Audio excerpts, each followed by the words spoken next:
que j'ai proposé de faire, c'est qu'on va donner un cadre.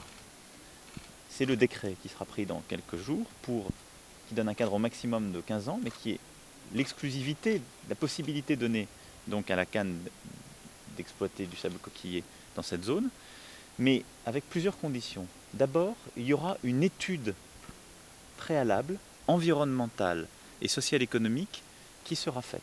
Et donc on ne commencera pas avant de toute façon 6 à 9 mois. Parce qu'on fera cette étude pour bien regarder où on en est avant. Ensuite, l'autorisation, elle sera donnée annuellement. Ce qui est une première, pas plus d'1 an. Pourquoi? Parce que je veux que chaque année, on puisse évaluer et que si on voit qu'il y a un impact, compte tenu de l'étude initiale qu'on aura faite, on puisse arrêter. Que sur cette base, progressivement, on monte l'exploitation. Mais avec un comité de suivi objectif où toutes les parties prenantes seront là.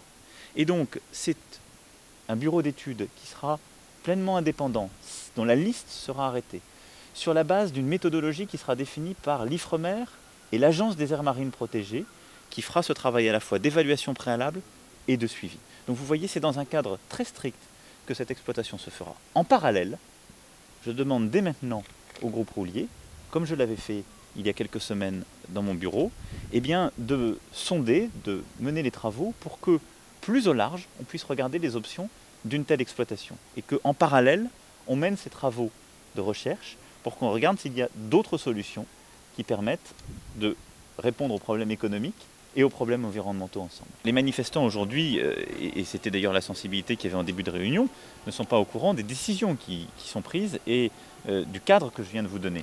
Donc ils s'opposent à un projet, et donc ils sont la preuve qu'on ne peut pas décider que tout serait possible maintenant, et qu'il faut donc avoir cette progressivité, cette transparence. Ils sont l'explication de ce pourquoi je suis là. Je crois à ce projet économique, il a beaucoup de sens. En même temps, je pense que les projets économiques, pour être conduits dans certaines situations, impliquent de prendre en compte l'ensemble des intérêts et surtout de restaurer la confiance. J'ai trouvé ici beaucoup de représentants extrêmement responsables et constructifs. Ils m'ont donné leurs sentiments.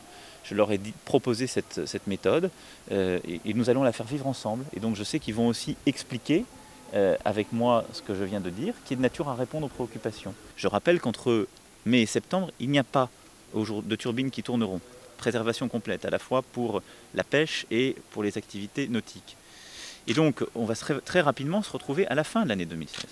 Puis on avancera année après année. Je ne veux pas qu'on se retrouve dans 2 ou 3 ans, si d'aventure on mesurait un impact quelconque négatif, si notre retour d'expérience était mauvais, dans une situation où on demanderait à ce moment-là au groupe d'aller regarder les options qui existent plus loin.